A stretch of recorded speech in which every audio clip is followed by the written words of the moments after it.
Grand Rising Elizabeth. Today is December the 1st, the last month of the 2023. Let's see how we gonna go out. And since we talking about going out, somebody came in on this day.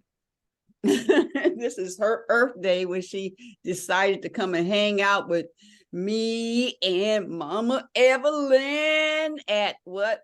8:15 a.m., December the 1st, 2023. Welcome. Thank you for deciding to come to Earth.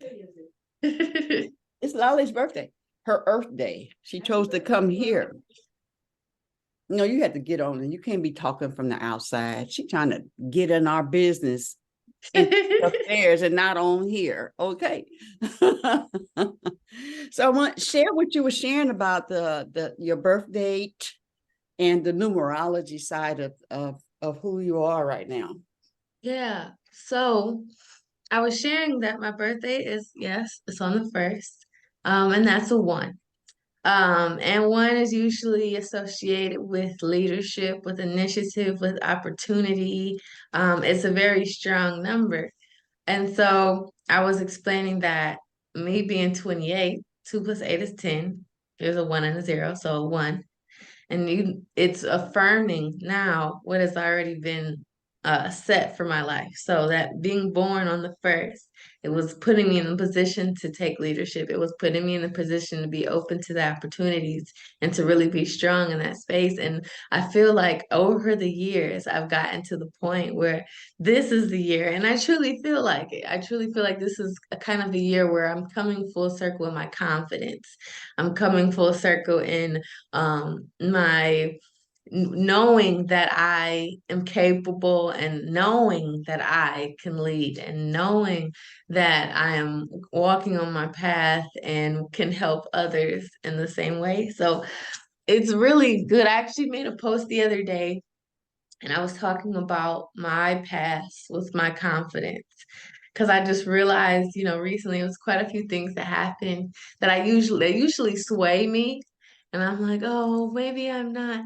Actually, let me just give the tea. So there was a situation, two situations. One situation had to do with career. So I actually have been planning like a certain type of tour I wanted to put on. I had a certain name and everything. And I'm like, I really want to do this.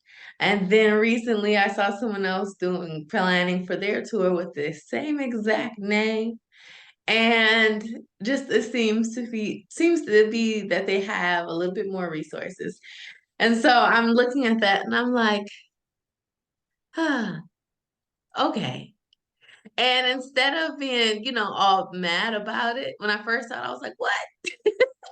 But instead of being mad about it, it was like, you know what? Wow. There are, first of all, great minds think alike. And second of all, there are wonderful opportunities coming my way. And maybe at this moment, that tour with that name wasn't it, or maybe I'm supposed to be a part of it in some way. Who knows? Mhm. I'm not sure, but it was a moment where I could have been like, oh, everybody else is always taking my Oh, ideas and yeah. Right. I can't do Right. it. I can't. But that didn't happen this time. Mhm. And so I'm actually excited to see what does come from that. And what else am I able to think of? Because a lot of times, like in those moments, it's easy for someone to be, like feeling like they can't do anything else because they put all their thoughts and ideas into this thing, but it's like, wait a second, you actually were gifted with this thing Yeah. Yeah. and creativity and your talents to be able to shift and mold and take leadership in your life and do something different, do something creative, do something unique.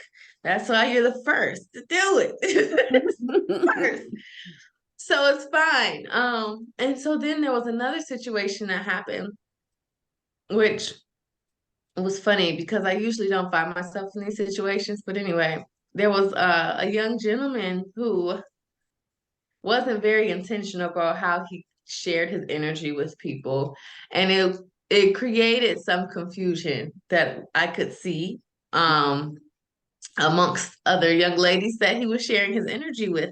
And so I was like, kind of like, pondering this situation because I was like, if no one else recognizes what you're Uh-huh. doing, I see that you're making a little bit of a mess here. But but I'm here. And so I noticed that just my presence alone, because girls, ladies, we know we don't have to do anything extra. Um, Ashe. but just my presence alone, I could tell kind of bothered some other people. Mhm. And so I was like, wait a second. I could be bothered in this moment, but I'm not bothered because I'm confident in who I am. I'm just as beautiful. I'm just as intelligent. I'm just as worthy. I'm just as worthy of love. I'm just as all these things. So it's not like I need to be worried about this because this is probably not even my partner for real. This is probably not even my life person. This is, this might not even be anybody relevant really for my life. So I'm not upset, but I can see other people kind of like getting upset. And I had to realize in that moment, I was like, if this was 16, 13, 18, even maybe 21-year-old me, Mhm. I would have been swayed. I would have been shaken. I wouldn't have been at peace with the situation. I would have lacked the confidence and the self-esteem that it took to just carry myself through and move on. Um, but it was something about this particular time of my life where I was just so unmoved, so unbothered because I Yeah. was like, oh, well, I'm still worth it. So, you can unintentionally create messes over there and I'm gonna move on. Yeah. Yeah. And I was fine with it. I didn't think I was ugly because of it. I didn't think I had, and especially didn't think I needed to compete Mhm. or compare with anybody else. And that's kind of the biggest thing with everything. It's like coming into your confidence is knowing that you have a unique path, a unique journey, a unique connection with source. So whatever is for you can't be taken away. And knowing that is that confidence. That's that number one. Yeah. That's Yeah. that number one. And so I've been proud of myself for this journey. I know it's for some reason for some people it might take 30, 50, 70 years in order to come to that point. But I was really, really, really everybody calling me. I was really I was really excited that I can maintain my confidence. Yeah. And that was huge for me. And so I know everybody's into numerology and numbers and meanings, but these are some really great coincidences here. And Mhm. I appreciate it. Mhm. Which it also reminds me of when we were talking about the rites of passage like a while back. I wish I had written, I think I did write them down, but I don't have the notebook that I wrote it all down in.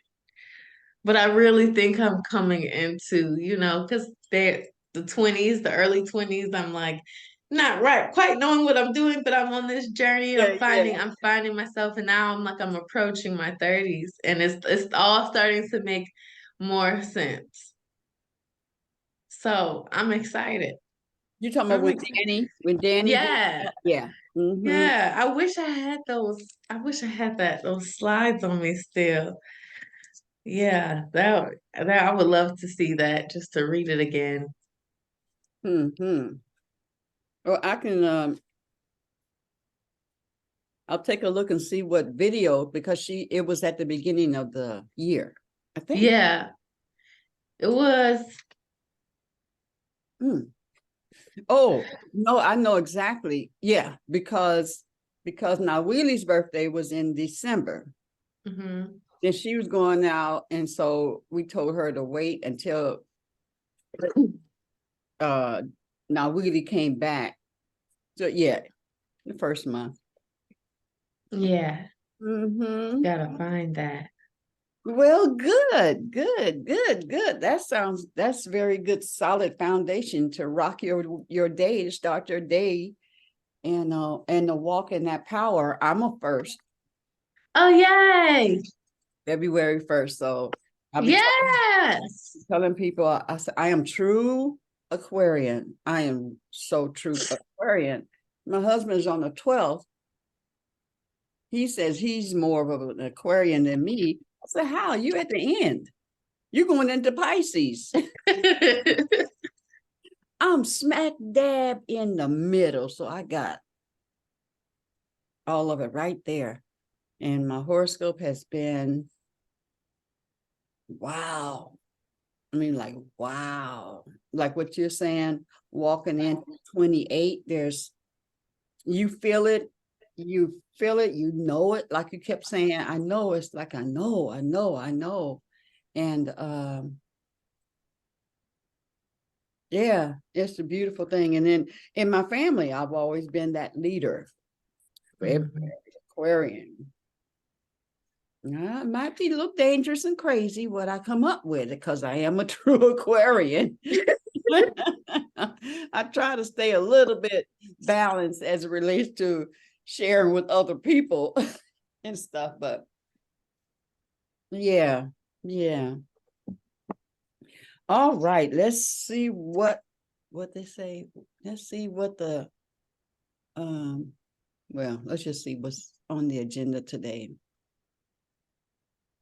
Mama Evelyn, what's going on? What you working on? Paying bills. Oh, you can't miss. Bills, figuring out how much, just setting things straight, Mm-hmm. Mm-hmm. Gotta pay the car note today and just, figuring out. I'm working on making some more earrings like the one Lolly wearing. So I feel I need another tool. I knew it was something else, right? Beautiful. Now, Yeah. what did you make that out of? Is that copper? That's copper. That's Yeah, copper. Mhm. gorgeous. I love it because here, let me just now I get to model it. So I just threw my okay. These earrings, first of all, you see this beautiful ankh here. Handcrafted. Okay, Okay. hold on. I'm gonna put you on big screen so I can. Okay. Oh, put me on the big screen because you gotta see this. Okay, you gotta see this. All right. All right, cool. So these earrings, handcrafted by Mama Evelyn. Mm. Here, you see a ankh here, a handcrafted ankh with copper. Is this amethyst? What is this? What's this purple? Amethyst? Okay. It's We've got a nice purple amethyst ball here in between your hook and the ankh, giving it some length, you know? Really beautiful and lightweight. Okay. Not tugging at the ear, but it's very dainty and elegant. It's Mm. giving a lot and not too much. It's beautiful.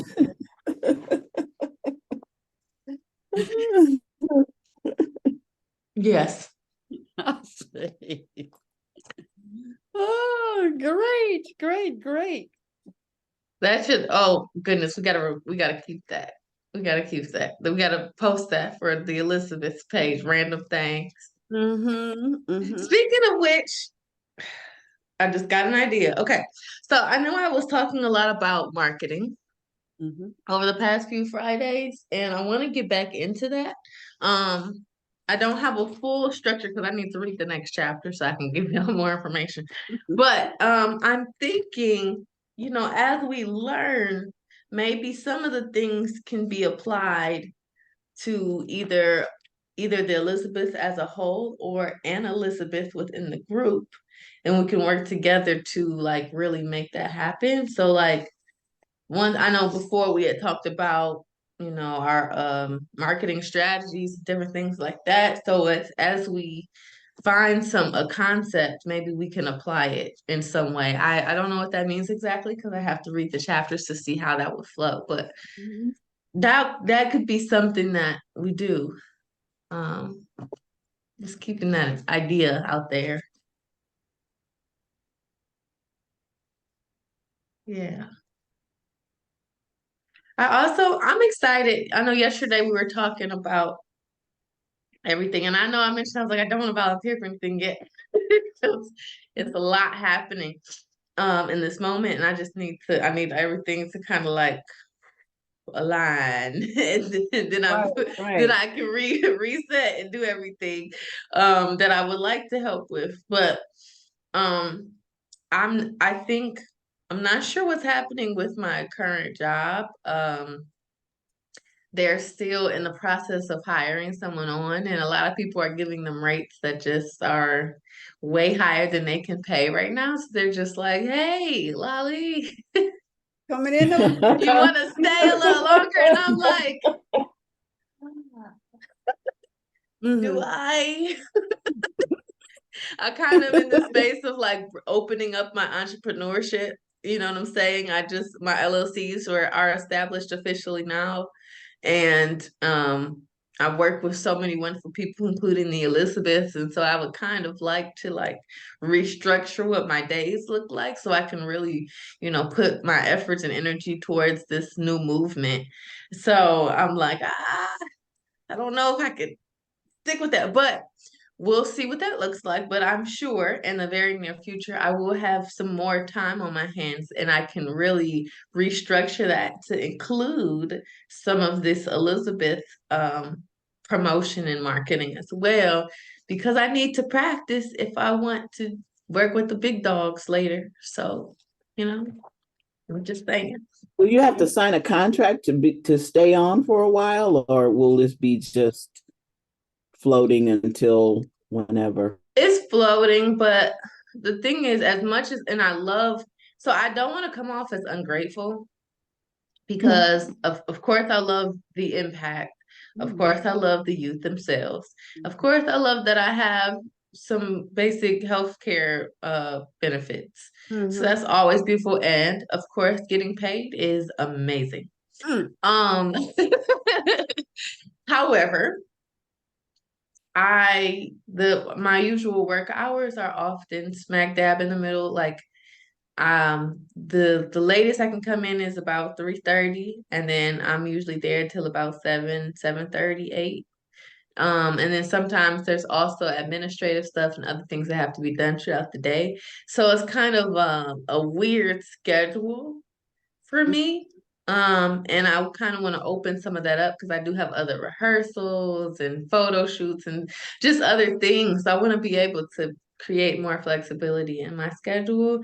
So yes, I would be kind of like floating, but I would need to create some boundaries on what the each day would look like, how many days a week and all of that. But it's the same. Whatever I have currently, I'm not really like there. So this job, which was the cool thing is most jobs are like, okay, you're 40 hours, you work coming this time to this time, that's what it is. But this is a little bit more fluid. So they don't really care as much about like you gotta sign a new contract because this is your new schedule. It's like, all right, you in the studio or you not? Yeah. So that was the cool thing. But we'll see. We'll see. Mm. But I'm taking leadership. I am taking leadership over my entrepreneurial journey now. So scary, but Oh, but you it's got all good. yeah, you got it handled. It, so that's cool. Oh my goodness gracious. Just out of curiosity, was there ever a time? I'm not gonna take you out of hell, I promise. Okay. Was there ever was there ever a no, Damn but was there ever on, damn. I gotta say that first because I know that last time y'all was like, what is wrong with this girl? Mm, mm, It's mm. okay. I made it out alive. But now, was there ever a time where you were scared to walk into your greatness? Is what I was gonna ask, and then you did it anyway, and the results really shows you why it was important for you to take that step. That's a girl Well, lifetime question. Okay, let me hear about your life. Go ahead. well, Go ahead. I, Am I on? I,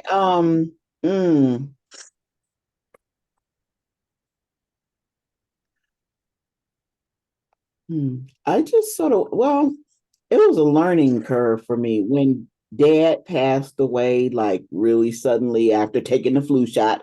I don't give a shit what the doctor said after taking that flu shot because he was fine.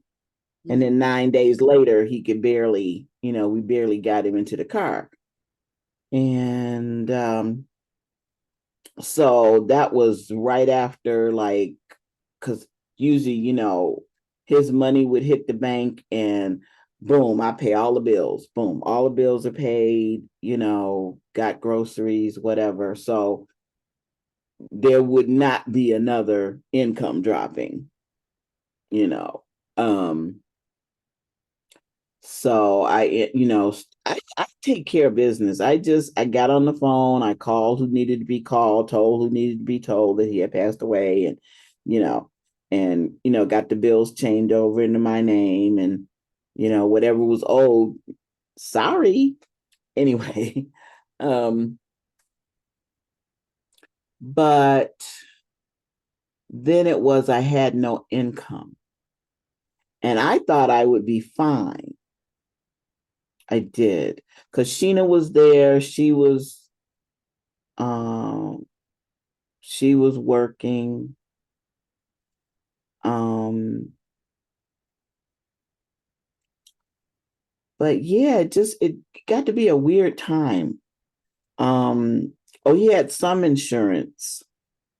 So we were okay for a minute, but that ran out. Because I paid the bills faithfully. What had to be paid, and any other bills that was like, like Finger Hut, I called him and said, he passed away and you will no longer be getting any money. You know, um, it March, which was when we found out Sheena was pregnant. That was the last month that I could pay the bills. And then um I had resources. I mean, what did we talk about this last night about when did we talk about you being pushed up against the wall before you asked for help? That was me. That was me. I'd be like, you know, up against the wall, hands tied, and oh, I gotta ask somebody for help. And that's when I asked my friend Laura's husband, um, because and he was right on the money because he was asking like what was Richard doing? Because Richard wasn't working. He was just there. I mean, and but his wife, I guess he talked to his wife and I think she was in Arizona, during the summer or during the winter months. And she told him, she said, give her what she asked for. She does not have to pay you back. And he politely came over, gave me $1,500 and told me I didn't have to pay it back. But I meant to ask for 2,000. I still didn't ask for what I really needed. But we did get groceries. And then what happened? Richard said, well, why, somehow he suggested that I apply for, it was like in a haze. He suggested I apply for Social Security disability. And I'm like, okay. So I did it. Didn't think anything of it. And it took me a minute to realize when I got the paperwork, it took me a minute to realize, oh, you gotta go there, girl. You got it. you know? So then that money started coming in and then, and then Sheena was pregnant and then she had to maneuver that. That's considered a disability. Mama, And you have to fill out. what I'm sorry. um uh, excuse me I if I'm just I off, just but thought she wanted to know what caused you, what happened that you stepped into your greatness? That you knew that Oh, you stepped into your greatness? I haven't, I'm just starting to step into it Hmm. because I realized, I thought I could make money. I thought at that time, but I realized that there was some, I'm just stepping into my greatness. I'm just realizing um I'm not worried about money um anymore Mhm. because I know, all the I just, because of the Elizabeth, I'm telling you, because of the Elizabeth and everything I've learned, just like, everybody said, there's money lying around here. All I have to do is just, oh, okay, I'm gonna do this. Just tap in the spirit. Spirit, tell me what to do. What should I do next? So Mm. I'm just now stepping into knowing that it's all gonna be okay. Mhm. And always keeping that in mind that it's always gonna be okay. Because then I was like in fear, constraint, Mhm. um, and the greatness was there, but I didn't recognize it. I Mm. recognize it. All right. Yay. All right. I love that. I love it. Love it. Love it. Grand Rising Star and Grand Rising Reverend Amani. Grand Rising. You Oh, so rising. I got a new picture. Yeah. Oh, it's beautiful, isn't it? Hmm. Lolly, you want to put forth the question again, and I'll go next. Yes.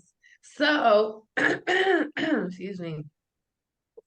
I was speaking on this transitional, whatever time in my life where I'm excited but a little nervous, but I'm excited to walk into this entrepreneurship journey.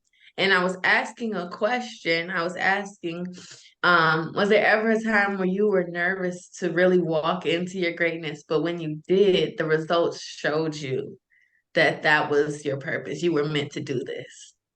So was there ever a time when you were a little nervous? You were, back might have been against the wall. You're like, I don't know, but I have to give up, but I gotta do this. But what if da da da?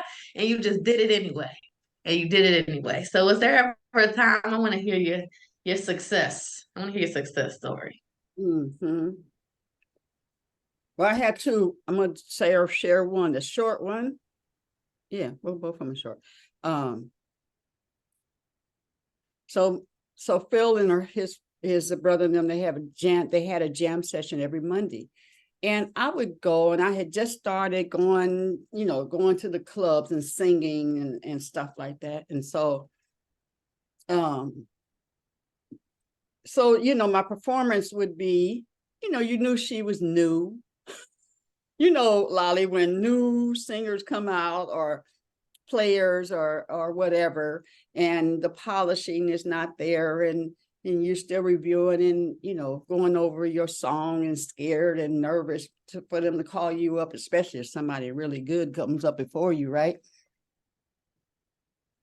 That day, I remember I was singing a song in my head without the music, so I know the words. I had this black dress on, kind of, hugging the body. And I'm sitting in the front and they call me up. Now I have a coat on, right? Over this cute little dress. And when they called me up, they always call me up as Phil Hale's wife. And when I got up, I took the coat off and I went up there and I sang, and it was the breakthrough. That was the breakthrough, because it was, you get Thornetta Davis going before you get, some of these singers going before you. And then, yeah. And that was the break. That was the break that I walked in, and I'm walking in. And then those times when those great singers go up before me, and and they called me up, and I got to go up there and do it, and I do it on their level. Yeah. Chop, chop, chop. And then yeah, and I'll share the other later. Oh, so thank you for sharing that. It just sometimes you just not even sometimes you just gotta do it. You just do it. You know, Nike, that slogan talk about marketing. Just do it. We don't forget that slogan. That Mm. slogan is, but it's so powerful because, you know, a lot of times we always over anticipating everything, thinking about everything, worrying about everything, sitting there. I know me, sometimes I will literally like in my head, sometimes there's moments where I might be so overwhelmed. I'm literally sitting there and I'm like, I could actually be doing something right now, but I'm in my head. Just do it. Just do it. And you never know how impactful that could be on your entire life. Like imagine if you just never went out there and sang like, oh no. Or if you went out there really timid and didn't give your all, you Mhm. know, that could have changed your entire trajectory. Like so we just gotta do it. I'll take that. That's what I heard. That's what I heard from that. Thank you. Mhm. Mhm. Anyone else want to share? I'll go next, Yay. even though let me see if my screen will, okay. Um, it happened sometime last year. Um, and I've asked God, what happened that, that I gave up? What happened? What did you do? What did I do? And I still don't know. I just remember one night, it was like maybe 1 o'clock in the morning. Anyway, God and I having a conversation. And it was a nice long conversation. And Queen and Phil, and they had a couple of, some company downstairs. I was drinking, and we just had this conversation, and that was the beginning of where I am now. But I suppose the real breakthrough was when God asked me to leave my job. And he had me come up here in my room, and he had me put on a song and loop it. Fear Not My Child by Helen Baylor. And the main thing that he wanted me to hear from that song is that I know how to take care of what belongs to me. So he told me to quit. It was a little slow, but I did it. And I suppose that was my real breakthrough. Then along comes the Rev. And now I'm in the Course in Miracles, which I'm so thankful that I am. And that is the answer to your question. And I do want to say this, Miss Lolly, Natalie, Mariah, Colbert, happy birthday. Thank you. I would sing to you now, but I don't want people to get jealous because I don't sing to them on their birthday. So, I'll get the band together and I'll sing to you later, but don't tell anybody, okay? Okay, All thank right. you. Have a wonderful birthday. Thank you. Thank you so much for sharing that. Yes, indeed. Sometimes it's just the conversation that'll spark so many other things. So that's awesome. Reverend Omani, did you want to share anything yet? Okay, what's the question? Sharing about what now? Yes. So a time when you might have been nervous or anxious about taking the next step, but you did anyway, and the results proved to you why that was a good decision. Okay, well, that's my whole life for the last 15 years. especially, excuse me, especially inside of being a minister, because that ain't what I had planned on doing with my life at all. It was the thing that I resisted it. I was doing it because I'm doing it. I'm still doing it, but I'm in a different place about it now. But and the results, they're now becoming evident. Even though I didn't want to be a minister, I'm like, okay, I'm gonna do it because this is all I see available for me on the horizon. So I'm gonna do it until the next thing shows up. But the next thing, it never show up. So I just kept on doing it. And what I'm present to now is the difference that I make for people. That's what I'm present to now. That's the victory in the whole thing. Like when I would at the time that I was arguing with God, it was like, okay, so what am I supposed to tell people I do for a living? And it's like, tell them you work for God. Work for God? Who says that? Right? I was like, no. And I would tell God, I don't like this assignment. Could you give me another one? You got lots of assignments. You got all the assignments. You just give me another one. I don't like this one. I want another one. I thought that I could just make requests like that to God. It's like, nah. So it's like the angels had to come to me and tell me, do you know it's rude to keep asking God for a new assignment? It's rude. I was like, what? And it's like, this is your assignment. And then that's the day I went, oh, shoot, well, if this is the assignment, I better understand the assignment and get the assignment done. And out of that, the ministry has actually started to grow. And now I'm being asked to really like develop it, really create some things. And so that's the outcome that I'm receiving from just going, I don't want to, but okay. The other day, Spirit was like, see, I don't realize that I'm saving souls. I don't realize that. How many people say to me, I was doing ha ha ha ha ha, and I heard you say, right, that pulled them out. So I don't hold myself as that, and that's what's happening. So it's way bigger than what I'm thinking. So I keep stepping to it because it's way bigger than what I see and what I think it is. Mm-hmm. Yeah. It's just like yesterday. I keep asking Spirit, okay, so what we gonna talk about in the morning? I don't know. Okay, fine. I wake up in the morning. Okay, so what we gonna talk about? Oh my God, it's 3 minutes before the show. What am I talking about? Didn't hear nothing. Got on the call, started talking, and what came out yesterday, I'm like, well, I got off the phone going, dang, Holy Spirit, that was pretty magnificent. Mm-hmm.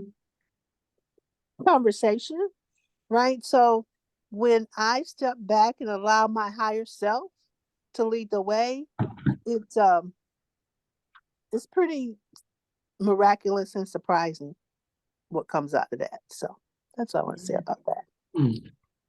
Thank you. You're welcome. Yes, that's beautiful. That is beautiful. So I love here's it. my other one. Okay. Oh, okay. Look, it's looking like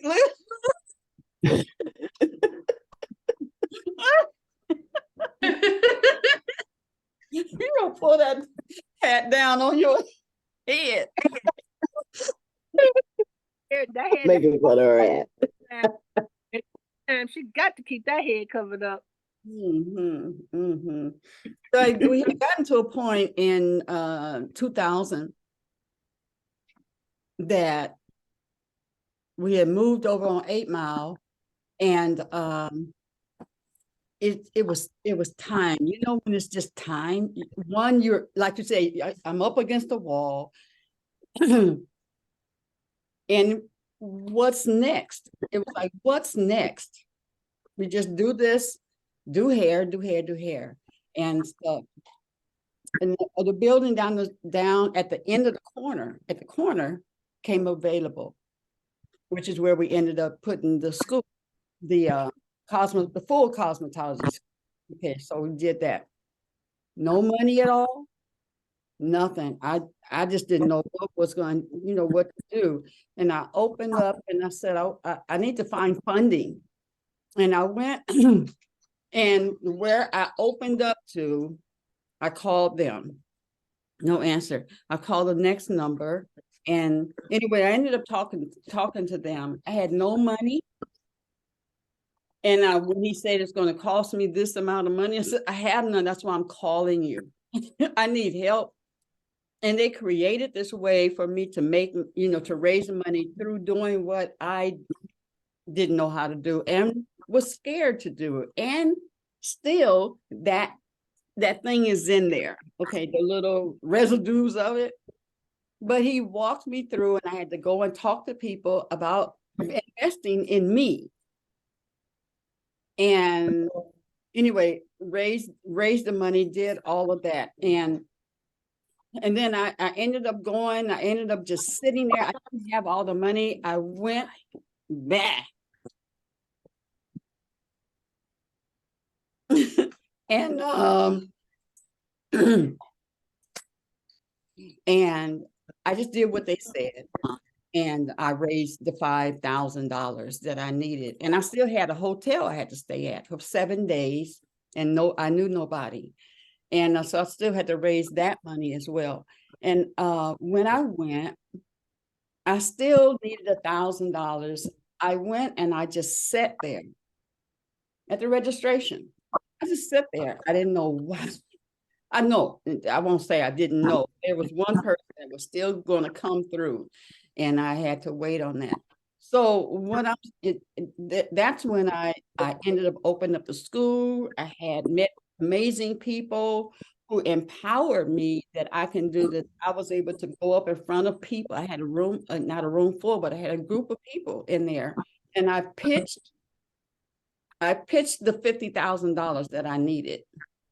And people were coming and giving that I would never have thought that they would have even had it, and they gave to it. And that just empowered me to go right on in, open the school. I knew the things were going to be there when I needed it. And there we go. So that's when I really stepped into, because I've always wanted the school, not the salon. But that was the process of going through to open the school. So that was a moment that I had to step into a whole different budget for the school. I had to step into a whole lot of students and to step into being that leader more into the natural hair industry. And so that right there. And then when I found out about the baby, the subject switch, and I had to deal with that there was Miles in our life now. I'm telling you, I handled that extremely well. I was surprised at myself. I said, Lord. And sometimes I just say, you know what, Sheila, you are cool. You are really cool. I like you. I do. I like you. I handled that very well. And I handled it in a leadership. I wasn't going to cuss nobody out and beat up people. I never wanted to fight over men anyway. I don't, but that one was big. That was big. That was big. And I handled it very well. And I handled it from my heart, not things that should be done, because really the should be given all the women out there, and you should have kicked her ass and kicked his ass and left both of them. But God was totally in the midst of that, and I was very proud. I was thanking God all the time on, show me how to handle this and keep the conversation open, because really we are family. Whether it's like that or like that. And I was choosing this one. Yeah. That was good.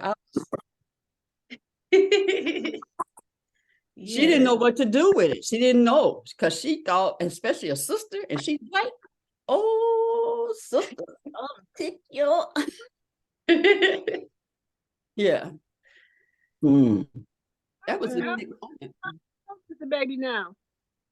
Oh, Miles is 20.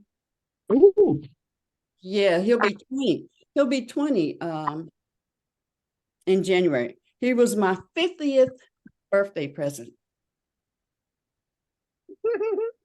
Born January the 30th. My birthday's on the 1st of February. Oh, wow. Yeah. Yeah.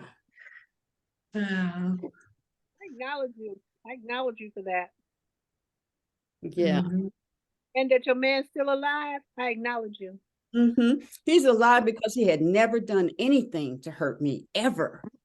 So I didn't know what to relate it to. And and then God's part. Mhm.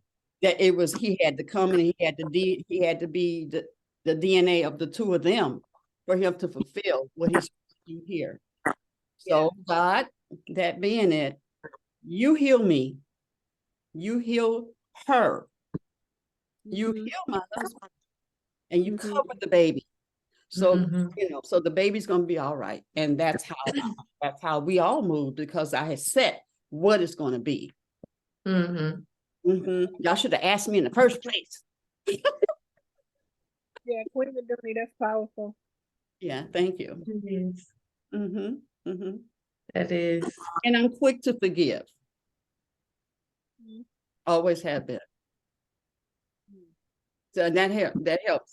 That unforgiveness will rot in you. Oh, yeah. It will rot in you. So yeah, I try to holding do the it as grudge. quickly as possible. And then to go lay on the altar. Why me?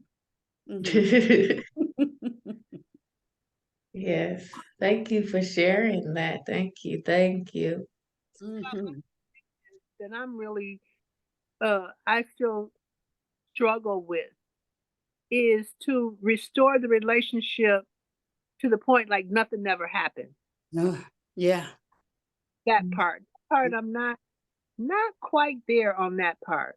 Like I can talk to you, I can be friendly with you, but if we've had a close relationship and something happens, I'm I'm not quite able to or like to how it was before the break or before the before. You know, that's the part of forgiveness. And I'm just saying that out loud because I just want to turn to the side because I need to charge my battery. That's the part of forgiveness, like the levels of forgiveness that I've gone through. But that piece right there to overlook it, to act like it never happened. So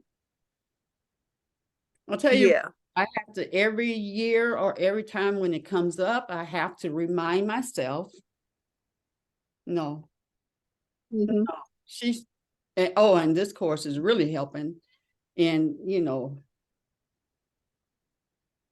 I mean, just in what you just said, that it really didn't have, it's my, well, all that stuff. I can't say it all. Yeah. Yeah, but how to handle those things and how we are one. And I remember when she walked out the stall in the bathroom, because she's a singer and managed Thornetta, so they were always together, right? And I'm going in the stall, and she opens the stall. She's in there, right? And of course, there's other women in there, and I don't know. I can't remember if they knew anything or not, because it was at the beginning.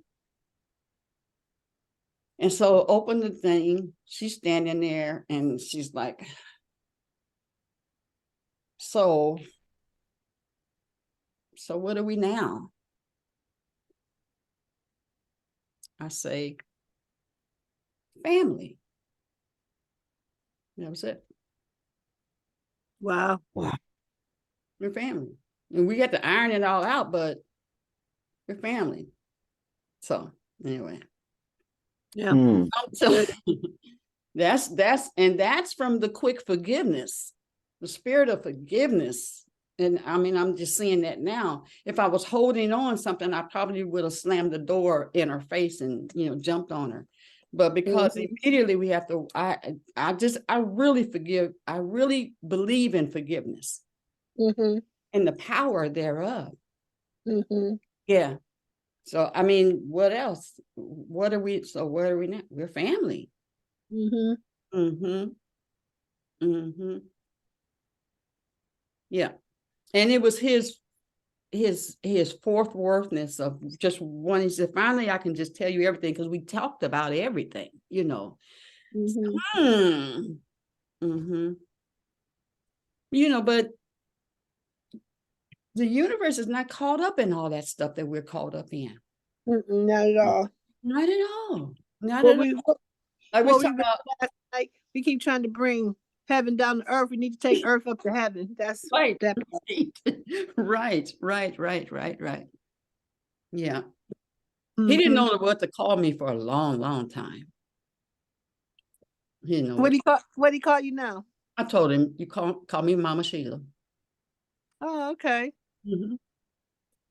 Yeah. Yeah. And he's a big giant. You wouldn't even think he can. But she's real big. I mean, she's a powerful singer. And when I see her, we hug. And I've been to her house and invite her over. Because the baby, once he got to a certain age, he was confused. He didn't know really what was going on.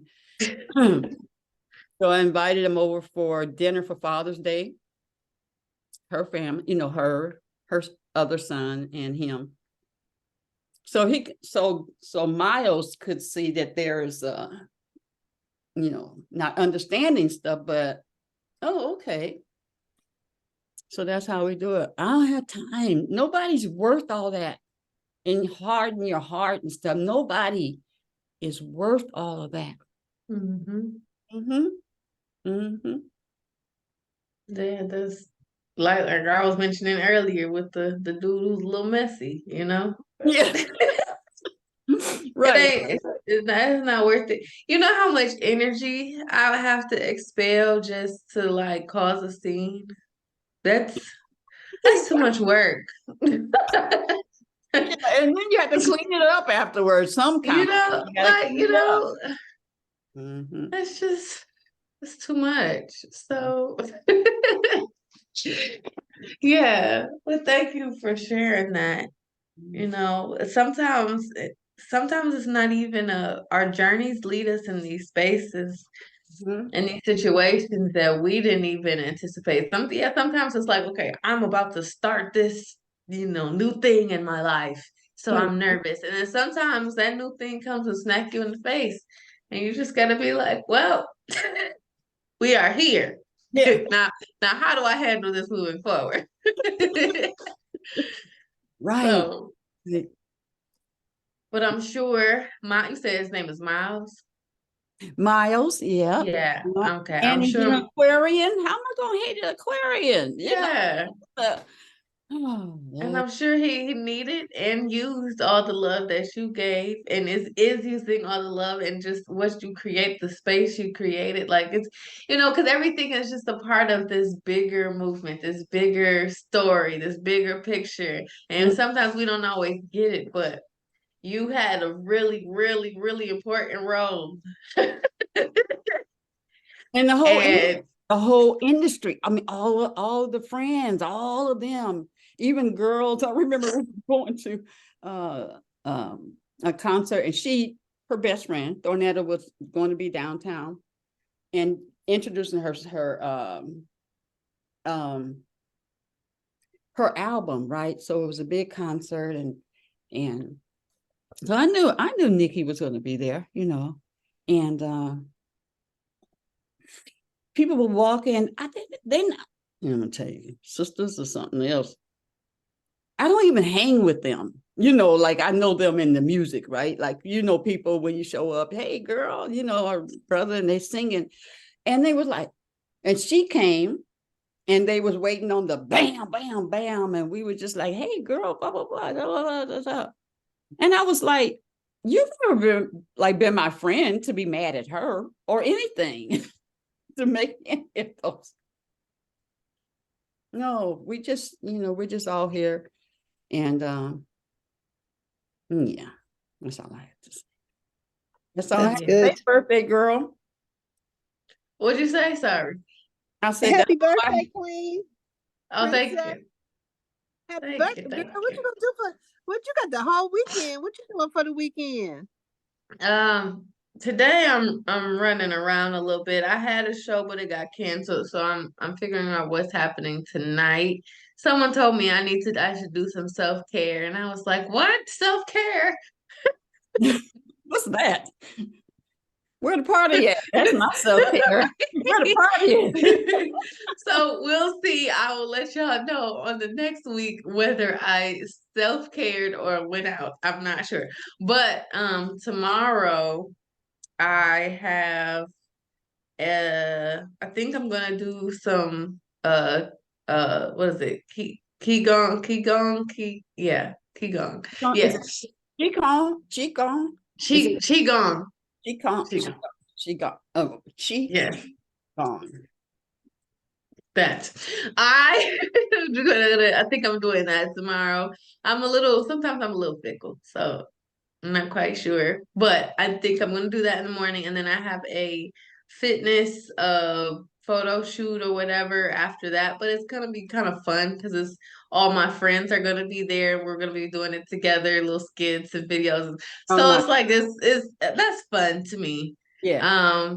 Then I'm not sure what I'm doing Saturday night. We'll see. Again, that's up in the air because it depends on my energy level and like my social meter, it just depends. And then Sunday Sunday I'm on a podcast with someone. Um and I think I have a meeting. But yeah, that's pretty much what's happening. We're gonna see. But I wanted to share. Everybody was sharing their journeys and their moments of, stepping into their greatness and, She's gonna answer this. Sorry. oh, it's okay. And even when they're nervous, just going ahead and stepping into it and seeing the results of that, and the fruits of their labor, after they just went ahead and did it. And so one thing I wanted to talk about or mention was one of my first times like performing when I was in New Orleans. Because I've been singing my whole life. I perform, little church events, school events, whatever. But like as an artist, it's different. It's a different experience. So my first time performing as a unique artist was when I was in my last year of school at Michigan State. And when they did a talent show and I performed my music there and I was so nervous and like I feel bad. I went off on my ex at the time because I was like, why would you tell me to do it a cappella? Or why would you I don't know what. Anyway, I want to go tell him I'm sorry, but I blocked him. So anyway,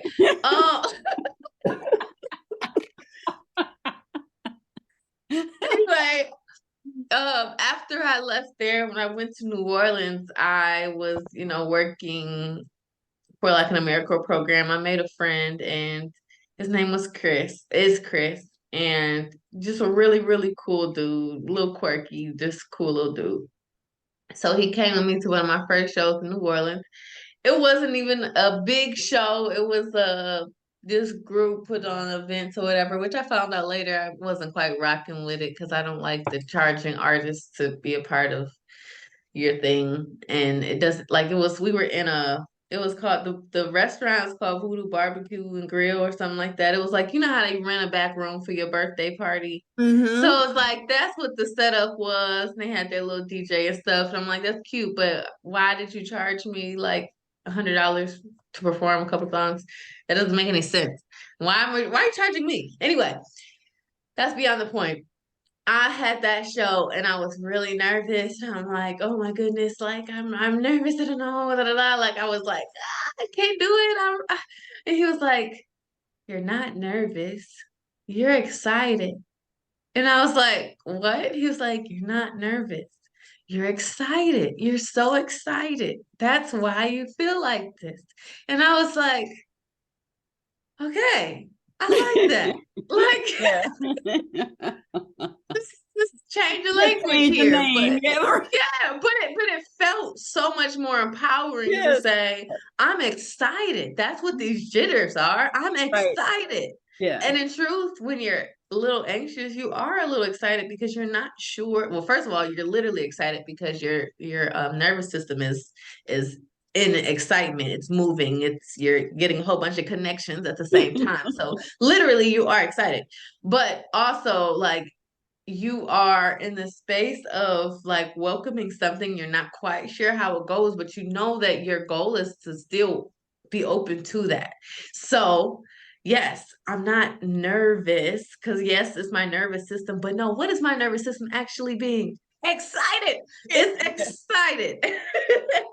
So, I did that show and it was cute. It was cute. I think I might still have a photo from that show in my phone. But that I never like from that moment on, that was like, you're talking about your breakthrough and you had your performance, but that was like mine because from that moment on, I never did a show without thinking about what he said.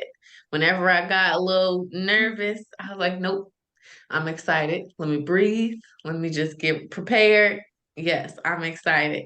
And it changed my entire life. Like honestly, it changed my entire life, my entire performance, um, how my performance looked, how I felt every time. Like it literally, like that was a pivotal moment. But if I had been like, no, I'm not excited, I'm nervous, and I'm not performing, I would not be the Lolly Mariah that I am today. Yeah. Right.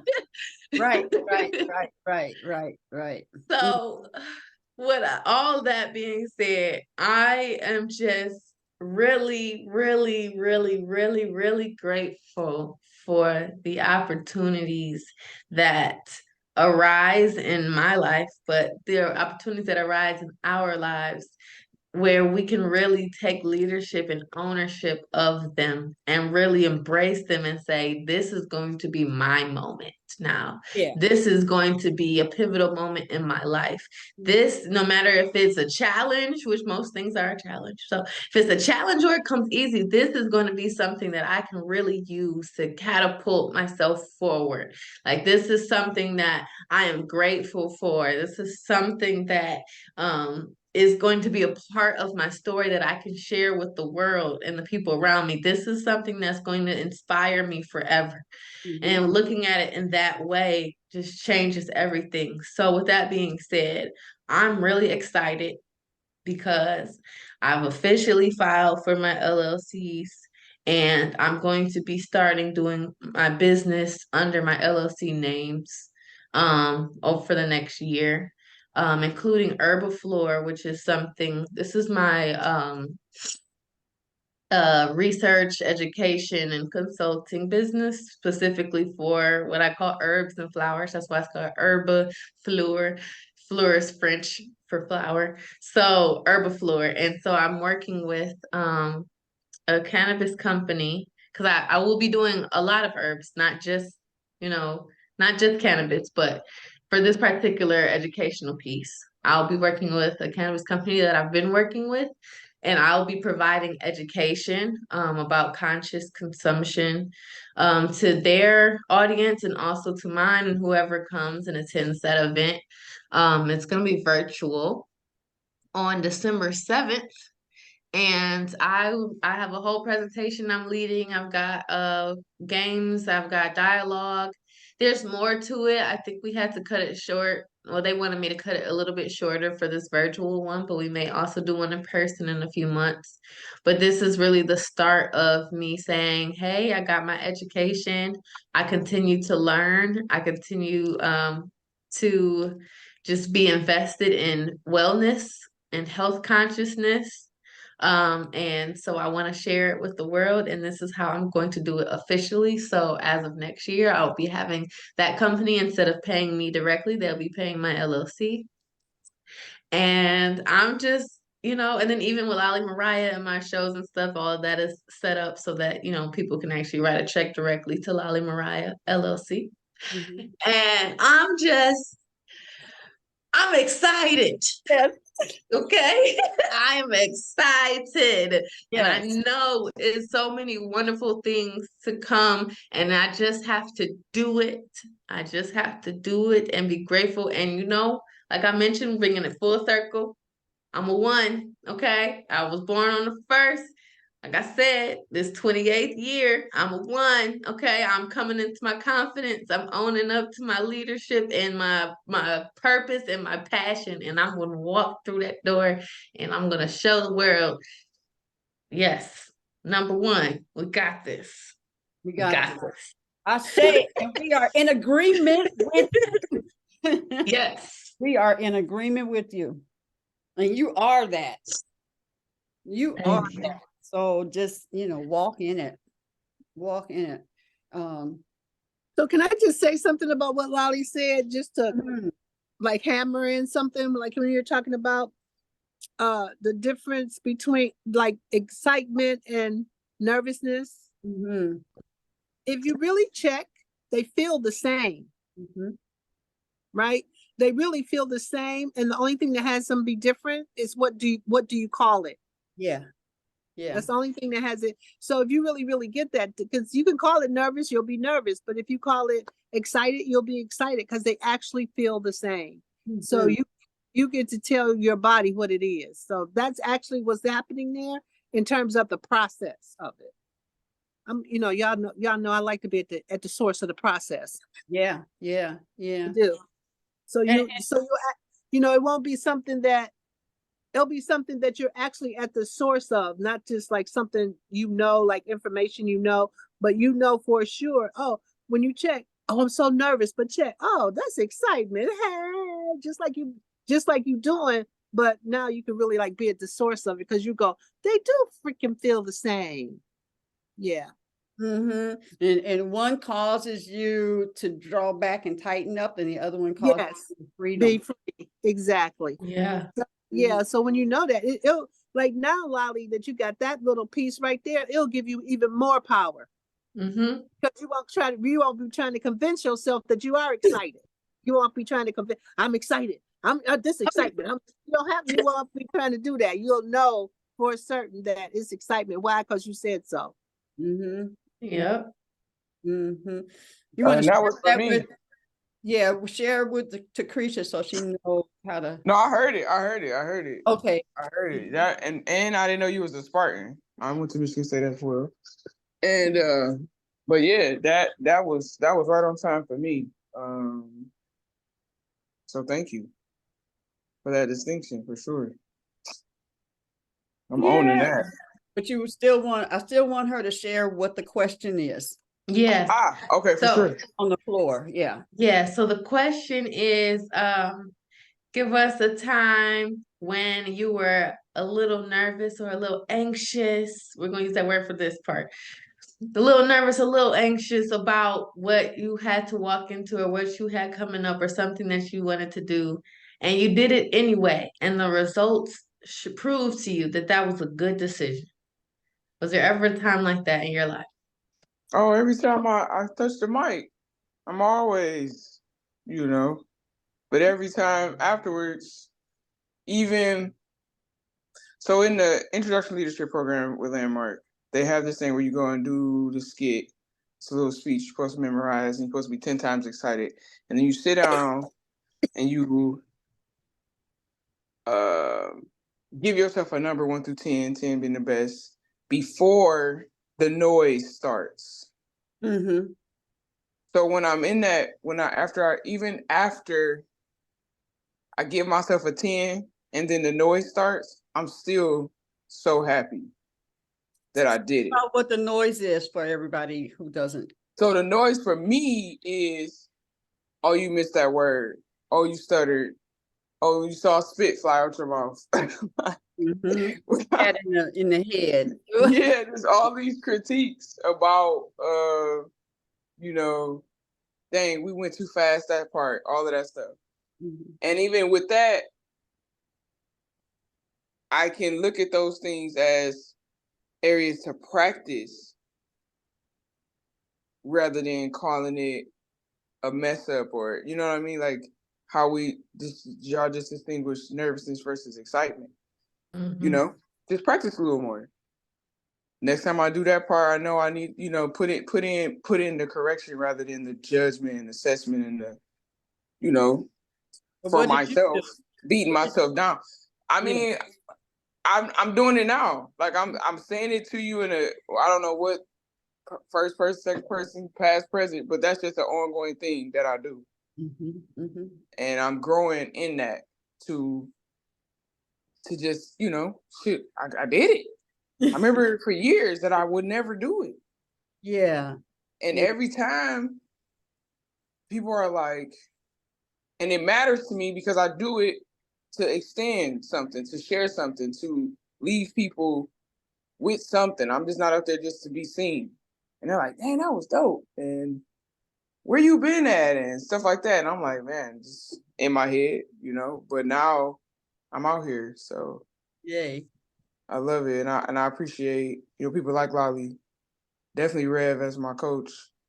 And, just supporting Lolly. I heard about so much stuff that I've been able to do for myself now. Yeah, that one time I went to Trixie's. Yes, I've been to Trixie's, Lolly. I've been this week and last week I haven't done anything. I may go somewhere tomorrow and perform. But I've been going and doing at least one set, somewhere, doing a couple poems once a week. Good. Yeah. Yeah, that's good. I love that. I truly do. I truly love that. I think it's so much power in movement because a lot of times people talk about anxiety, people talk about crippling anxiety, like I couldn't do anything. And that's a real feeling that people got to get over. I'm not judging because I've been there. I'm not been there. But it's something there's something about just breaking out of that crippled environment, breaking out of that. My stomach is turning. I don't know how I'm nervous. No, like really taking all of that power because that's all a mental game. It's a mental game. And if we could win over that mental game and change our language and change our perspective, that could do so much for us in our movement. We can actually, instead of being crippled, we could actually be standing strong and confident. We could actually be walking in our purpose with confidence. But we are oftentimes just allowing this anxiety to cripple us. We got to do better. I got to do better sometimes too. I be having these moments. It might be a little thing. It could literally be, I need to get up and research something. I need to get up and read this book real quick. I need to file this email or send this get this signature or something. And we're like, but I don't know how people, maybe I gotta think about how I could do it. And then maybe like just do it. And you see, there's so many things I need to do. I'm speaking to myself right now, so don't worry about me. You know what I'm saying? If y'all want to take it, you can. I can see myself, so I'm also just speaking directly to myself, like, girl, it's things you gotta do. Just do it. You thinking too hard about it. Yeah, but okay, so even in that, so this is who I am. Okay, so because I'm thinking over you as you talking it out, I'm thinking about my own stuff, right? So then it becomes, okay, I know that that's what the situation is, but how do I break it? Like, what's the next step that I need to take to not be that anymore? You know what I mean? Like if I say just do it, that'll take me like maybe from here to the bathroom. But if I better right, I need some actual steps. Right. Like what would be the breakthrough in that? Like when I'm confronted with that again, what am I going to do or be or put in place so that doesn't stop me from doing the thing that I'm trying to do? That that's the thing for me. Yeah, what is the next thing? And I think a lot of times when we're having these kind of discussions, we never take it to that next thing that we ought to do, because it could be just, something that you just bringing up and revealing to yourself, but it could be like, what's the next action, or what can I do the next time that comes up so that I'm not stopped by that? And that leaves me empowered rather than stuck in it, because all it does, if I don't do anything about it, it just goes in the background and waits for the next opportunity to come forward. Yeah. You keep doing the same stuff, keeps coming, because when it comes up, we don't handle it. We sort of push it back in the background, and and keep doing what feels good in our foreground, what feels good to us in the foreground, rather than handling the thing that we're resisting. Yeah.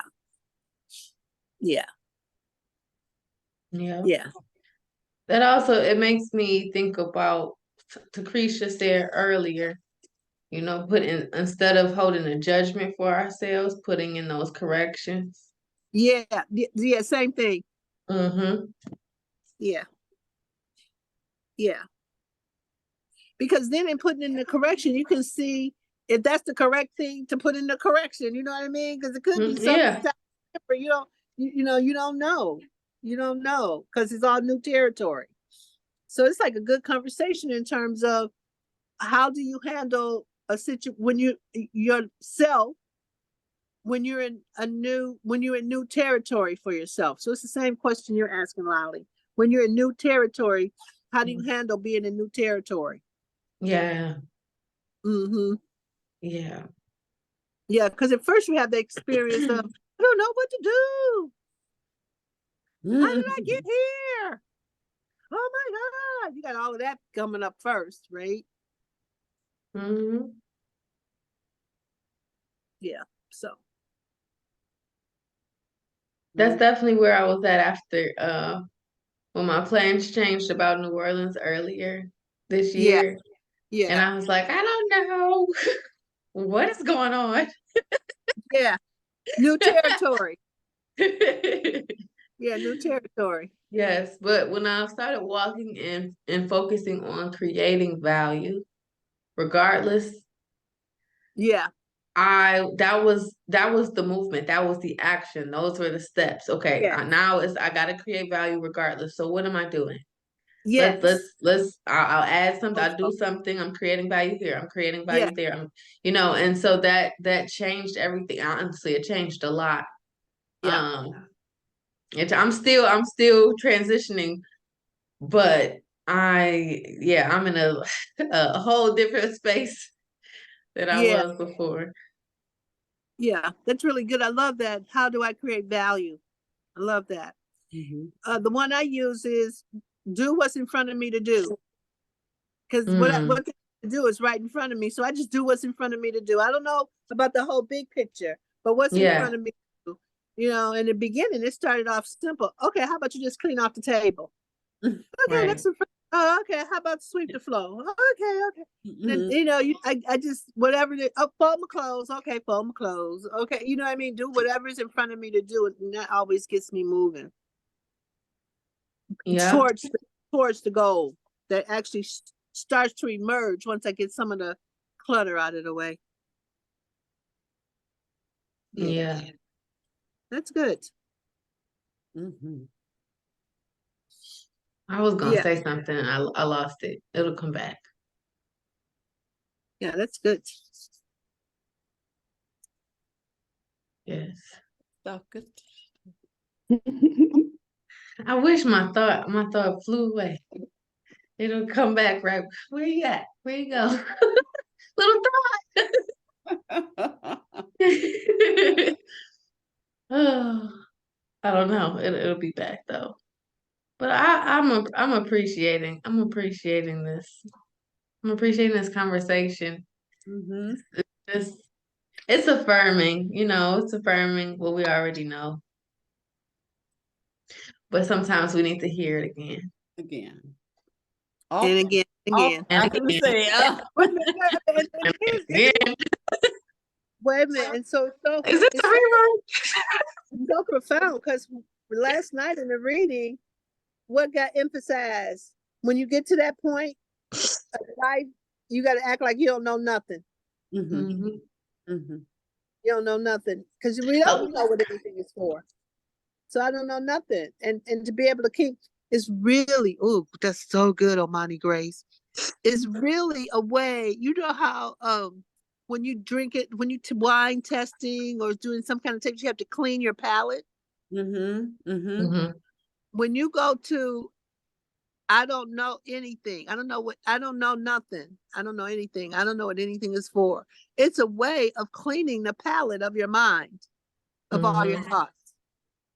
Wow, I just got that. You know, you have so much, how about this? And what about that? Oh my God. You got all of that. How about I don't know anything and I don't know what anything is for? And breathe that in and see what pops up after that. Because that's a way of cleaning your palate.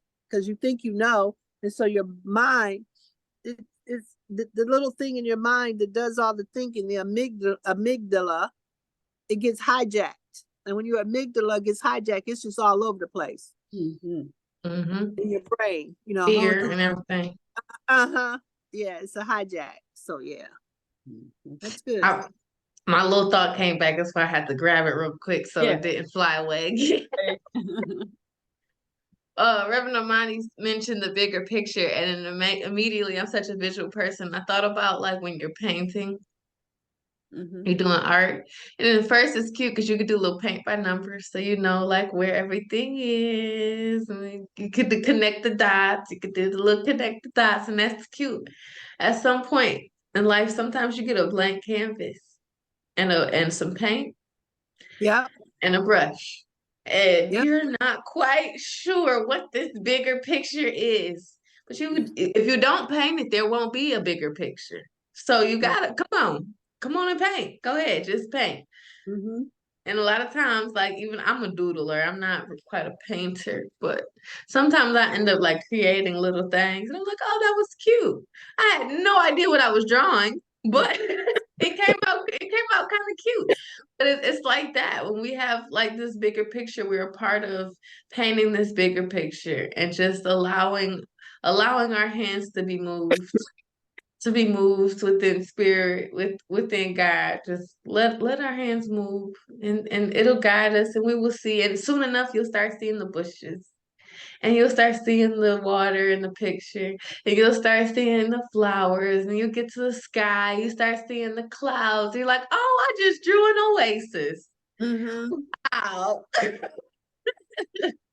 But you gotta paint it. Can't be nervous because it ain't paint by numbers no more.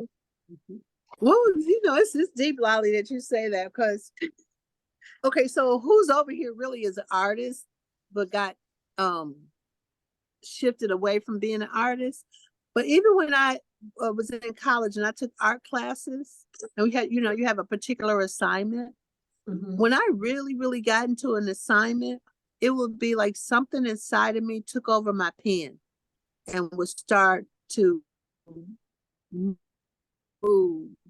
and do its thing. And that thing scared me. Because I was like, who the, you know, because of myself, I could step back and go, who the heck, who's moving? My hand. I'm not doing that. I don't know what that is. Mm-hmm. That's what made me think of that, right? It's like it would just take me over. And next thing I know, my hand would just be moving, doing its own thing. And I would be watching it doing its own thing, going, okay, so who's moving my hand around? What? Nah. You know, I thought something was trying to get me. Someone was trying to take me over. That's so funny. So, Evelyn, is it ever like that for you? Evelyn, is it ever like that for you when you're doing your creative stuff? Like it just, the inner artist in you just takes over? Mm-hmm. Yeah. Yes, it does. Where are your thoughts, Evelyn? You were deep in somewhere.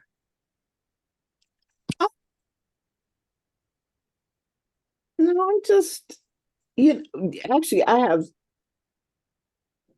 yeah, I have decided, I have intentionally decided that when I'm sitting up here, I'm going to be working on something because when you know how when you have so many choices to eat and you want to eat everything, that's the way it is with my art. so many choices, Mm-hmm. so many choices.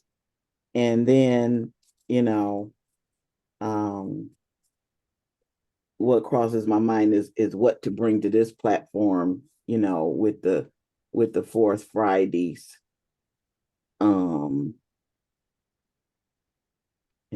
like what would everybody be interested in? How deeply into art do you want to delve? Do you just want to do things that are easy and quick, or do you want to really develop that side of you?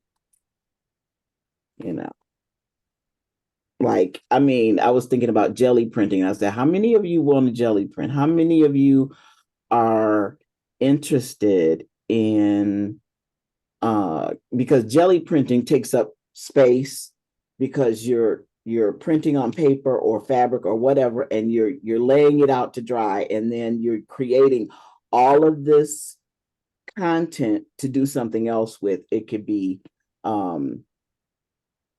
doing collage, like on canvas, like there's a plethora of um mixed media artists on YouTube, but who I like the most, who does the collage, is Froyle. Her name is Froyl. So it's Froyle Art, and she's always laughing.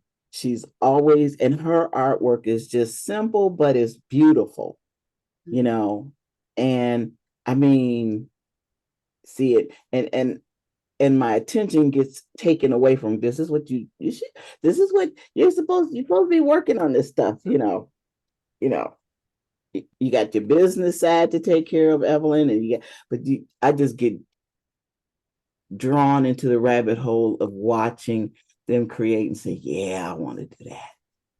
It's like being in a candy store. So just, I have a lot of things going on. Well, Mama, you have to, it has to be basically simple because we only have this amount of time and Yes. the space. So I would love, did I send you the picture where they put the, material down the sheet, and I had told you about it, and then it was all wavy and stuff, and then she put it up. Oh, yeah. Well, that would take some time. We may have to you have to kind of keep it basic and simple until we Interesting. are able to come together and have the space, where you can demonstrate, and then we have the space to actually do it, as right. well. Mm-hmm. Right.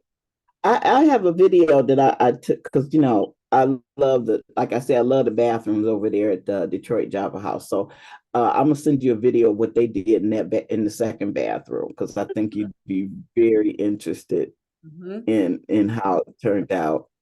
So yeah. Yeah, it's cool.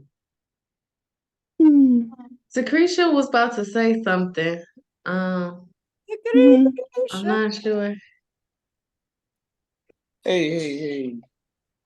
So, a few different things. So, I went to school for kinesiology, and the mind can't do two things at once. So when we're concerned about something, like you were giving an analogy about the picture, the blank canvas, and it's new, and now we're not nervous, we're excited. And kind of what Reverend Amani was saying, when you get from moving from here into movement, we really don't know how much of our mind, like how to use so much of it. They say we only use like this much, and so the power in just taking the pen, the marker, whatever it is, and like just moving, or like when she said, I'm just gonna fold the clothes, or I'm just gonna, just so when we actually do something, that does give us the ability to tap into that divine feeling that she was talking about, where you get taken over. And so sometimes it'll look like I'm cleaning up and I'm not thinking about the thing that I was worried about or nervous about. And then an idea will show up that would have never showed up if I would just sit there stewing about the problem.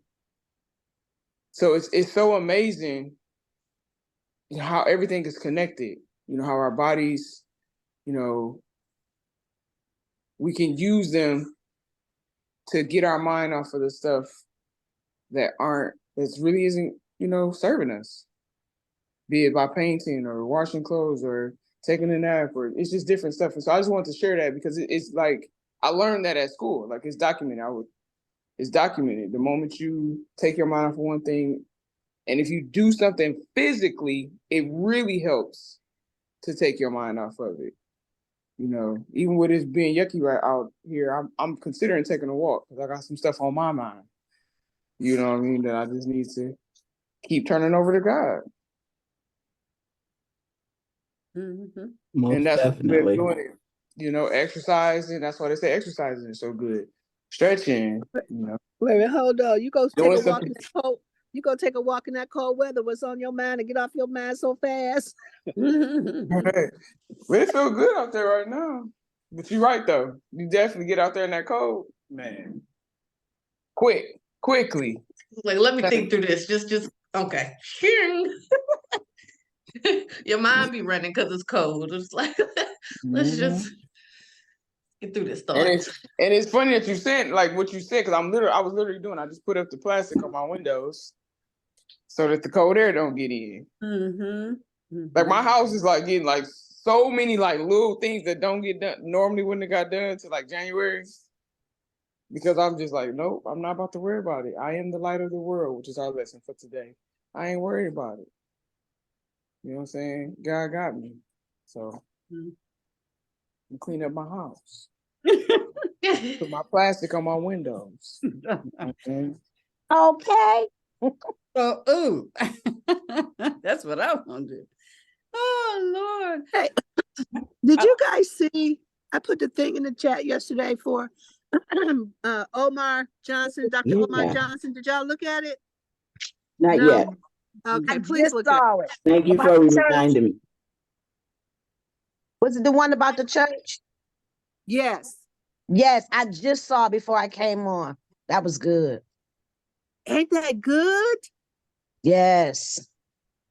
That's it's another whole access. It's a mindset changer. Yes. Hold on, let me find it. By Omar Johnson. Dr. Umar Johnson. It's a mindset changer. Queen Aduni, I wish you could go find it so you could actually play it for us. This y'all show. Hold on. This y'all show. Sorry. You I'm got the looking for link, it Queen? right now, baby. I'm looking for it. I am too, so. It's on I put it on the WhatsApp. I don't know.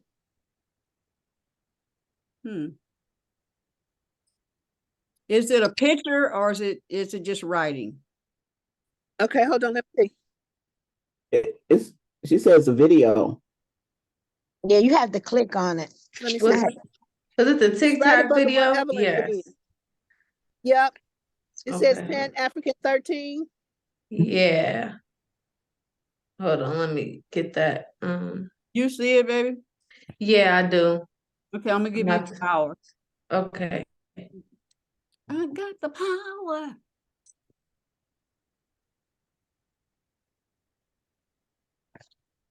I'm about to send it to myself. This is a great conversation today. Okay. So you're gonna play it? Yeah. Here you go. Thank you. Thank you. I went to bed. I said, I haven't talked to Lolly. It's after 12, it's 1. Oh, yeah. I trust my girl. We're gonna rock with it.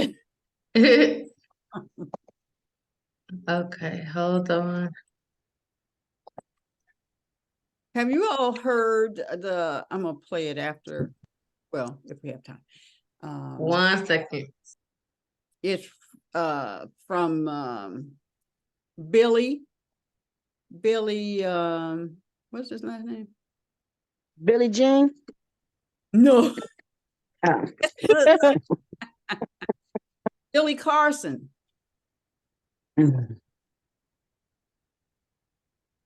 He got this thing about Billy Carson, how to pray. The power is within. It's like a 5-minute thing. It's very interesting. You got it, honey? Okay. All right, about to share this with y'all. It sounds interesting so far, so let me just go ahead and share it. Okay. Did we get froze? Not yet. I'm about to start it. I didn't start it yet.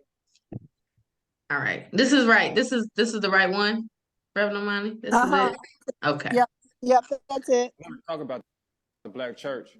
And the reason I do is because I'm damn near born and raised in the church. My granddaddy been preaching for 57 years now.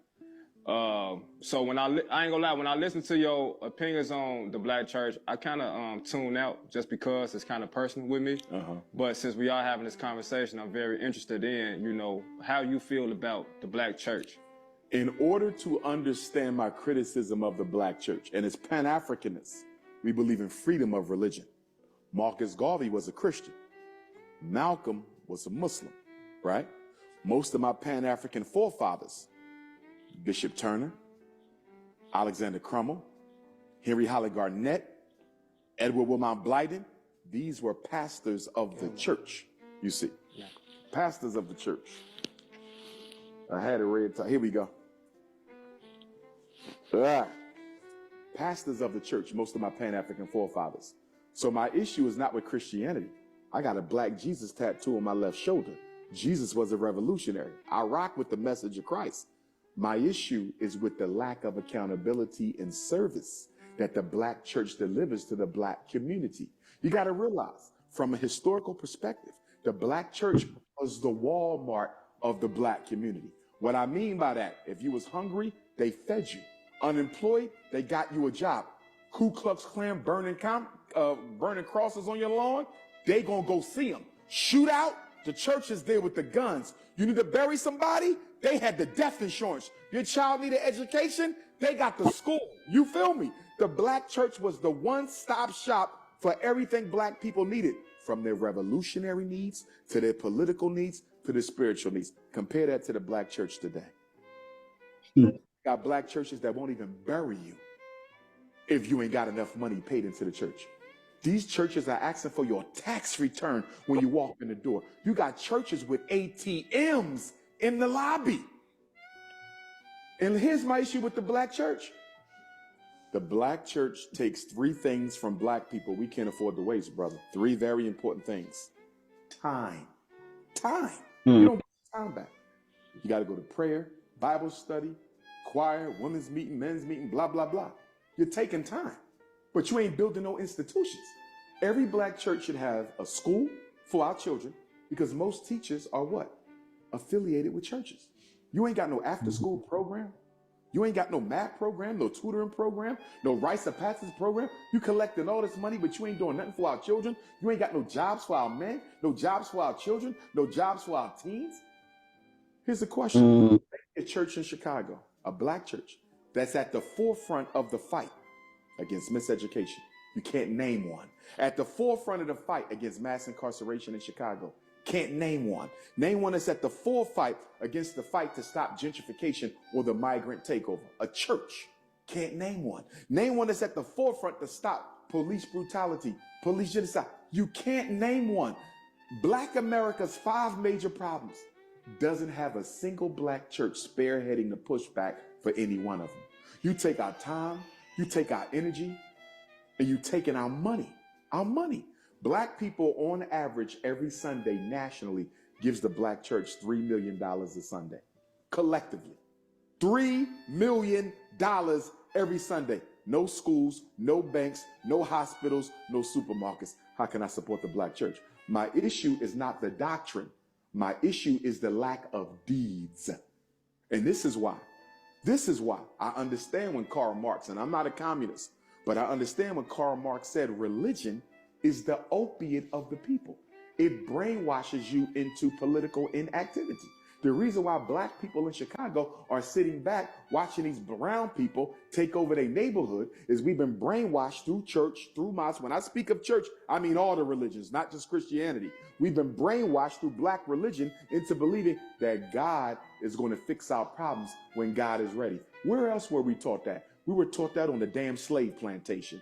Wait for God to come solve your problems. I understood it on a slave plantation because you were shackled. I understood it on a slave plantation. You lose your life if you tried to run away. I understand waiting for God to intervene on a slave plantation because you had no power. Why in the hell in 2023, 404 years later, we still waiting for God to intervene when we are a $2 trillion people?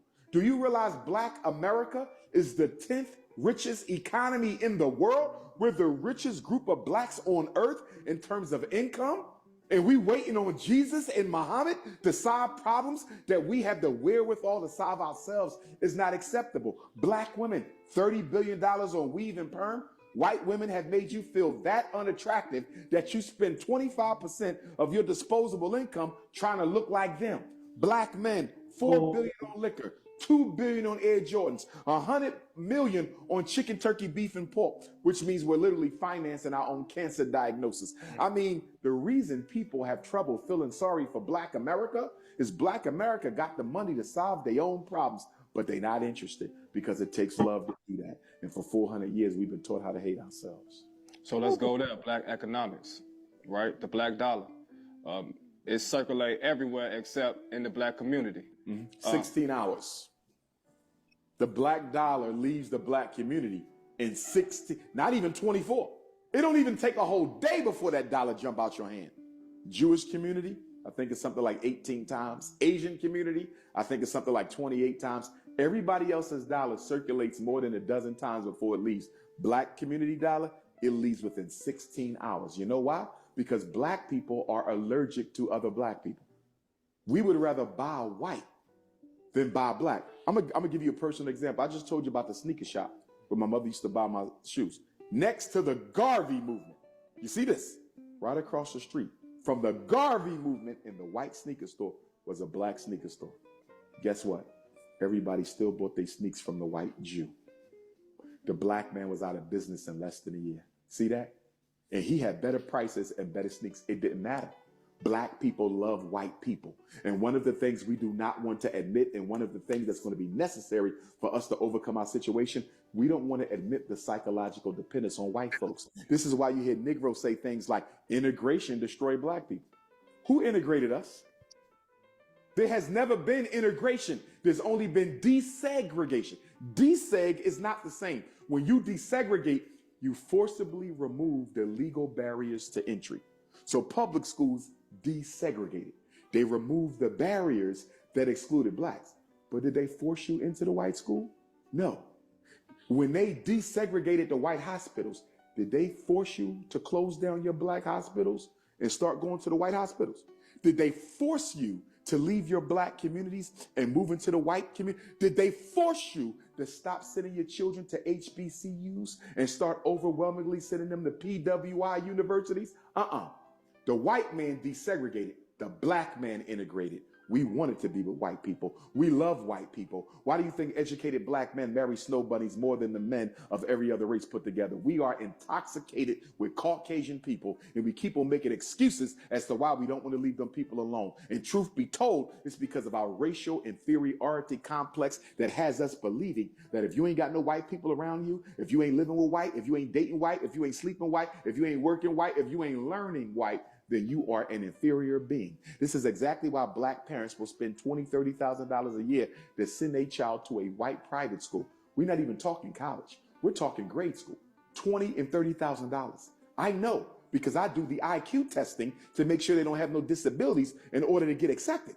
And I'm looking at what these parents is paying these white folks so they can get a thorough education on how to hate being black and how to be enamored with white skin. And then when your daughter comes out wanting to look like a white girl, you say, what happened to my child? And when your son come out wanting to date nothing but snow bunnies, you say, what happened to my son? You are what happened to your son. Black people do not want to be free. We want to be accepted by white people. Wow. Woo! Powerful. Wow. Okay. I see Yes. why you said watch that. Yeah. Yes. That's wow. That was critical. That's critical information put together right there. Mhm. So true. Mhm. Yeah. So true. Yeah. Yeah. And so That then was. I'm left with, go ahead, Evelyn. Oh, go ahead. No, go ahead. So you I left was with. just gonna say, yeah, and so now I'm left with, that's powerful, but now over here with me, I'm still left. Okay, so what am I gonna do about that? Right? What's to do about that in terms of impacting the community? Is it like through conversation, or I know for a fact, I would love to do for boys and girls a rites of passage program. It's critical because Black kids, rites of passage is about you going from being a kid to being a young adult. And Black kids never have that experience that now I'm a young adult. And I'm a young man, and so they grow up, be 40, 50, 30, 40 years old, still being a child because they never crossed over. Yeah, so that's all I'm gonna say about that. Wow, That, I had the to right. sit down and listen to that, just like. And when you were talking about the weaves and all them stuff, them sisters to walk in there, flop down 500, flop down $1,000 in a minute. In a minute. Oh yeah. Black women spend 25% of their disposable income on their hair and nails. What if we put up there? Exactly. What if we put up people coming there to get their new sister-in-law $700, $800, $1,500, and it says first requirement must own your own house in your own house. Yeah. Right. Or even something that I used to always have a conversation that what businesses could Black women start if they just didn't do their hair for a month? Hairs and nails. Hair, Yeah. then get their hair and nails done for a month. Well, what could they build? Wow. Yeah. Could you imagine that? That's a great experiment. I'm gonna write that down. That was honestly. That's an earring. What? Yeah. There you go, Mama Evelyn. No, I thought about that too, because there was one point where I got old videos, old pictures. Weave was the way. Weave was the way, and I needed to have it. And I don't even know, like I couldn't afford it half the time. And the truth is, if you want it to last, you have to pay a lot. Like for the good hair, like the hair that isn't over processed, the bleach and all that other stuff. Not gonna mat on you. Not gonna mat. You have to pay top dollar, but that's hundreds and hundreds and hundreds of dollars per bundle. Yeah. And you need 3 to 4 per head. Yeah. And for me, I was like, oh no, like this is something has got to give. But even before that, the part that gets me, Lolly, is why do we have to have that? Because society has made us feel like if we don't have that, we're not beautiful. Yes, that's where I was at. That's why I started one of the reasons I started my natural hair and then eventually my lock journey. Because I needed to learn to love my image, myself, who I am, without all the excess, flowy, curly, all that stuff, trying to present myself as something I'm not, which, no shade, it's cute. It's real cute. It's just, is it necessary? It's not necessary. Yeah. But like Yeah. we was talking about earlier, men created sanitary napkins. Who And created the product? Who created the products for us to do our hair? Yes. It wasn't black people. You did have what's her name, but then what she did, Madison J. Walker, was more integration because she straightened our hair. Yeah. She started out helping people hair to grow, but Mm-hmm. she caught the wave of where the money was at, Yeah. and it was to help me look like a snow bunny, as he just said. So I'm gonna go with that. And Kennedy's grandfather, who lived to 105 years old, he just passed this year. He would get mad when we had braids because he said, "Y'all got stuff now where y'all can go and straighten y'all hair." Because he was in that world, like he had to get Yeah. permission from. He wasn't a slave, but he still had to get papers to walk from Tennessee to here. Wow. Yeah. Mm-hmm. He had to get released. He lied and said he was. So that just gives you the mindset of who he was, where he was, you know. And I was like, he gonna get mad that I got some braids? He's like, yeah. And as soon as I came in the house, he got right on that tangent. You can go and get in the salon and they can. He would do this straight. And I'm like, wow. So what that man was saying, you know, we know it's real. Is that? But I've lived, you know, we've all lived in some form of fashion. And my daughter, I'm grateful that they have places now, which is really where I wanted to go, because they have a place now where she can go and they're going to give me the products to get her natural curl pattern to accentuate. Queen, if you have it, please let me know. But this one was given to her by her godmother, told me where to take her to, because her kids, you know, hair was just crazy. But she found a place where she can manage it. And Kennedy's all the time saying, I want my curls. I just want to wear my curls. I don't know how to do it. And wetting it and just putting something out there and just sending her out, it wasn't working. But this other stuff is, you know, that where they'll last. And I could just see her having that big hair like the girl that, when I think Evelyn and them was doing their show, when she was talking about the cards. I was just looking at her hair, which hopefully that was her real hair. But if it wasn't, I'm just like, man, I would love for Kennedy to have her curls like that. Yeah. Yeah. Big hair, don't care. Yeah, I want to throw this. It's after 7, but I do want to throw this in here because this is about natural hair, and is that white men did not create the product for us. We've had products all along. There were things that we use. We use herbs and all that kind of stuff. Now, if you're talking about being made commercialized and put it out there, but no way in the world, and I'm going to stand that they made our first products. That's, you're talking about coming over to America. And even when we came over here, we had to hide our hair because they were offended and all the other stuff. But we still had our own products that we were selling to one another, sharing with one another. Otherwise, how could what they make destroys our hair, turns it into something else? Okay, I get that. But no, we had, and we sold because we didn't always, you know, in mankind, it wasn't always money.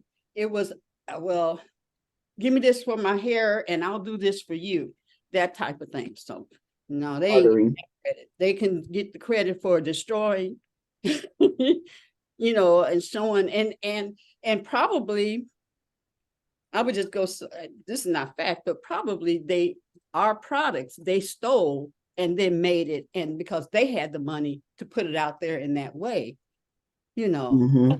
So Black Pride tried, you know, the hair product. Yeah. They tried to say that they tried to, what do you call it? When nobody can use. Monopolize? Yeah, but they tried to legalize it where we could not use Black Pride. We could not use the word. I mean, it was a big uproar in the natural. Oh, yeah. I remember that. Remember that?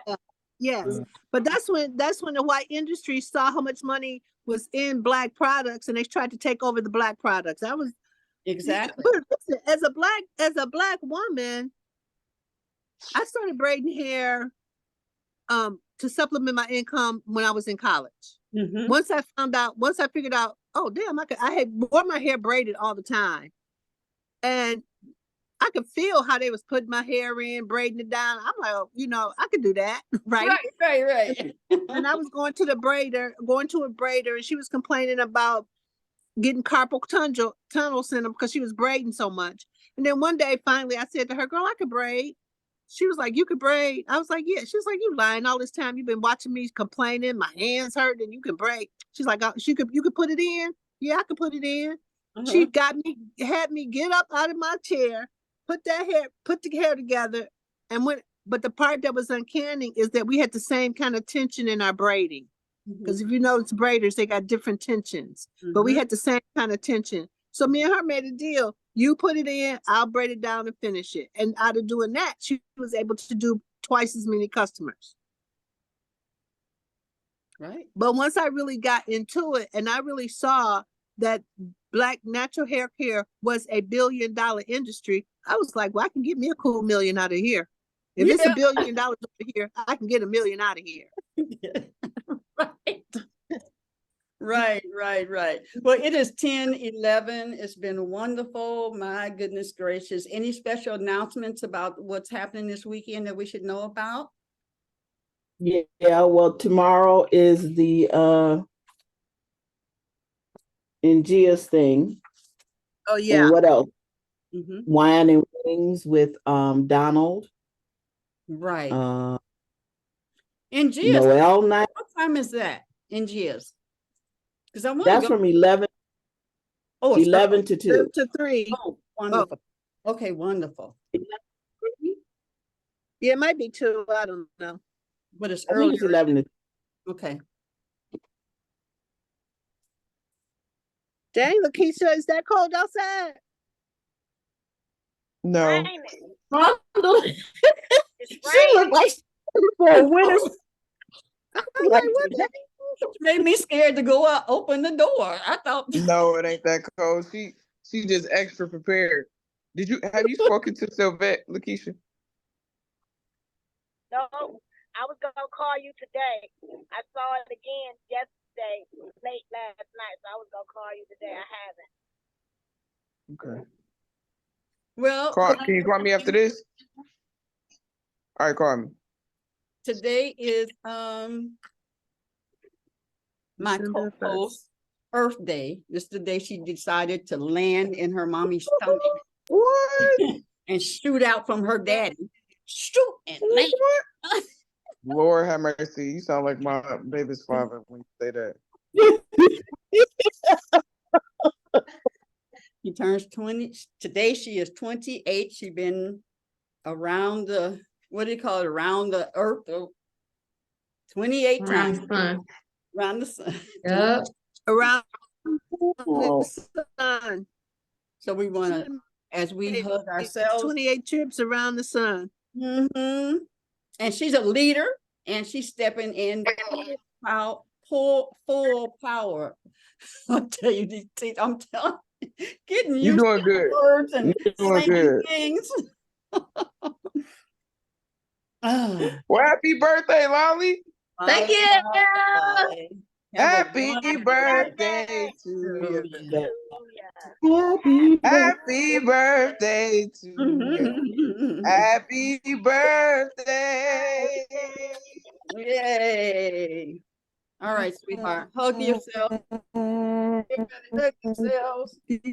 Oh. Yeah, you gotta get your hand back on that wheel. Hug the world. And sprinkle wonderfulness. And remember, we are pure magic. Make it happen. Love you guys. Love y'all. Love y'all.